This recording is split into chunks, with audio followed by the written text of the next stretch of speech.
Como explicar a goleada, o atropelo que o Palmeiras causou no São Paulo ontem no Allianz Parque?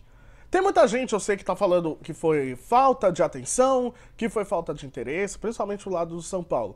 Foi falta de interesse, que o time já tava em férias, tem gente culpando o gramado, e tem gente, por exemplo, lá do Palmeiras falando que o time jogou tudo que não vinha jogando, que tava errando na escalação, etc. Acho que a gente precisa elencar alguns pontos. Mas, primeiramente, não deixar de ressaltar que 5-0 é um resultado histórico por confronto.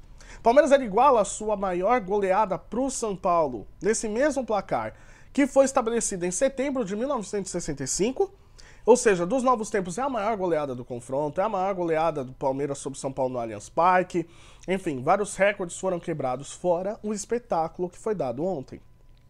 Só que, de fato, quando a gente se trata de um clássico, a gente precisa encarar que é um campeonato à parte, beleza? Você tá medindo duas camisas pesadas aqui.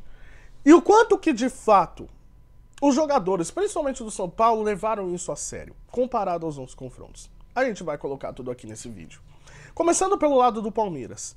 Deu tudo certo pro Palmeiras. Absolutamente tudo. Desde a escalação até o último gol ali com o Piquerez. Até o apito final, seja no caso.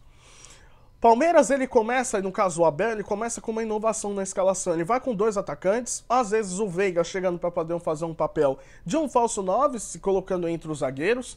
Mas o Palmeiras, ele escala 3 zagueiros, né? Murilos, Gustavo Gomes e o Luan.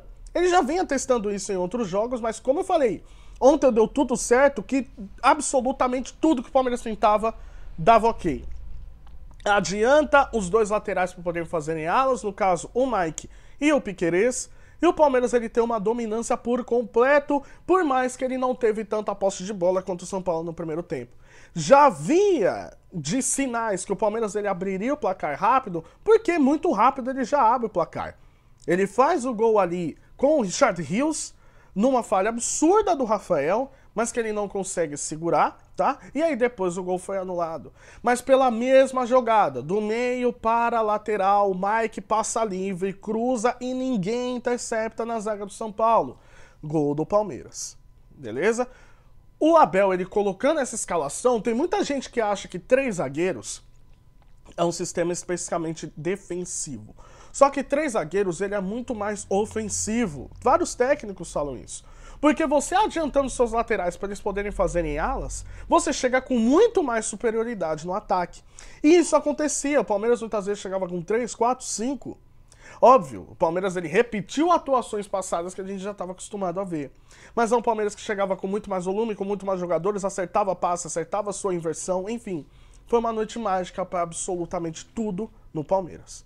E a construção do segundo gol também foi começando a se tornar cada vez mais natural.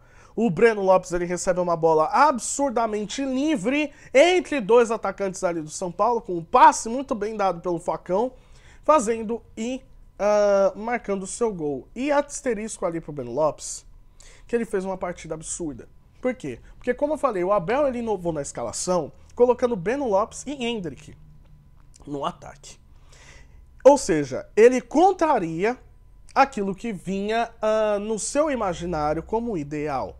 Para poder fazer um novo ataque do Palmeiras, para poder fazer funcionar uma ideia que não estava conseguindo ser praticada desde a lesão do Dudu, que era manter os 3 atacantes, ele opta por deixar aquele jogador que ele mais, digamos que mais lapidou nos últimos tempos, que foi o Rony. O Rony era o cara que, obviamente, jogava de lado no Atlético Paranaense, chega no Palmeiras, ele joga pelo meio. Mas aí ele deixa o Rony no banco, ele deixa o Arthur no banco, que foi a contratação mais cara do Palmeiras na janela, e ele banca o Breno Lopes. E o Endrick, apesar de não ter feito o gol, o quanto ele se mostra importante para poder gerar espaço, para poder incomodar os adversários, ele faz isso muito bem, porque ele tem um preparo físico, porte físico muito grande, que exige com que o adversário ele dê o seu máximo para conseguir marcar. E o Endrick ele incomoda muito. Então, partida maravilhosa do Breno Lopes também. E assim o Palmeiras foi construindo seus gols ao natural. Deu tudo certo pro lado do Palmeiras. Bacana. Pro outro lado. Olha, eu sei que tem muita gente falando, por exemplo, da culpa do gramado, que o Lucas ele foi prejudicado por conta disso, e o São Paulo ele piorou muito depois da expulsão do Rafinha. Beleza. Em relação à expulsão do Rafinha, Eu posso botar um asterisco aqui de concordando em partes, por quê? Porque se eu não me engano, quando o Rafinha foi expulso, se eu não me engano, já estava 3-0 para o Palmeiras. A tendência, observando assim, era o São Paulo tomar mais. Por quê? Como eu falei, já teve um gol anulado do Palmeiras. Toda hora que o Palmeiras estava com a bola, o São Paulo estava nas cordas. Chegava muito rápido, inversão, triangulação, etc., muita velocidade. E quando eu vejo algumas pessoas falarem sobre postura, eu tenho que concordar, tá bom? Eu não estou falando que o São Paulo perdeu porque quis. Eu estou falando que, como um clássico é disputado à parte, você não pode entrar com uma passividade tão grande ao ponto de deixar seu adversário completamente à vontade e tendo chances de marcar cada vez mais em menos tempo.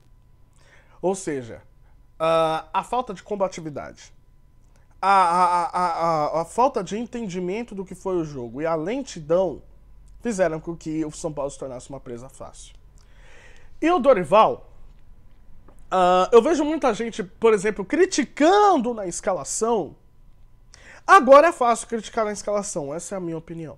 Porque ontem foi dada a prévia, falando, o Rames Rodrigues, beleza, bacana, ele tem que jogar, porque ele jogou muito bem contra o Grêmio. O David, antes da lesão, ele tinha que jogar, por quê? Porque ele tava bem. Inclusive fez gol contra o Palmeiras na semifinal da Copa do Brasil, no próprio Allianz Parque. David tava indo bem. Ok. O Lucas, ele não tá recuando tanto para poder pegar a bola como antes. Bacana, ele tá jogando um pouco mais próximo da área. A única coisa que eu boto ali um asterisco, de fato, é o Gabriel Neves.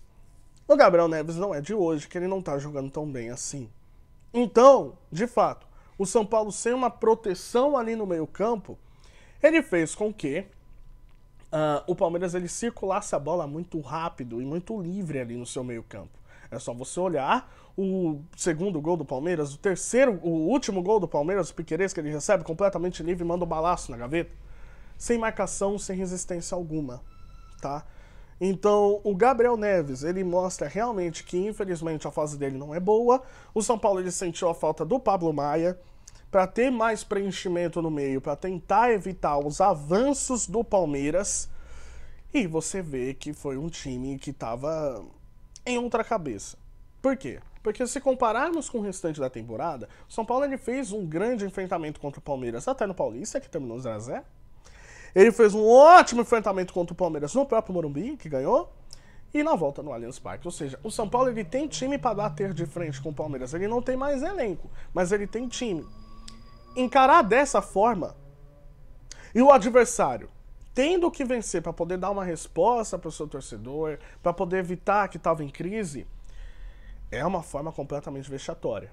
E aí vem a desculpa, por exemplo, do Dorival, que fala do gramado. Para mim, isso não cabe. Porque é o mesmo São Paulo que empatou em 0-0 com o Palmeiras, é o mesmo São Paulo que ganhou do Palmeiras na Copa do Brasil de virada. Então, assim, ficar com essa culpa de gramado até quando? E depois de ter tomado 5-0, quando ganhou na Copa do Brasil, não se falou nada. Então, assim, é complicado, tá? Mas, de fato, que a gente pegar os dois times, o Palmeiras ele conseguiu ter uma noite de êxito total, que só terminou 5-0, e que o São Paulo, por uma sorte, não tomou mais. E o Dorival ainda tentou estancar isso no segundo tempo, fazendo uma alteração no próprio primeiro tempo. Ele foi forçado a fazer a alteração que ele não queria, por conta de expulsão, por conta de lesão. Mas é um resultado assim que tem que abrir o olho. Porque o São Paulo, infelizmente, não faz uma boa campanha fora de casa. Na verdade, faz uma, infelizmente, péssima campanha fora de casa. Não consegue ganhar de ninguém. Então, ou o São Paulo começa a mudar sua postura fora de casa, ou vai acabar se complicando um pouco na tabela, coisa que não é para se preocupar. E do contrário, o Palmeiras ele mostra pro seu torcedor que ele tá inteiro, que ele consegue ter vários esquemas agora, que ele aparentemente já está encontrando um ataque ideal e que ele consegue evitar com que essa crise chegue dentro do elenco. Então, parabéns pro Palmeiras, São Paulo precisa abrir o olho, mas, de fato, foi um resultado histórico.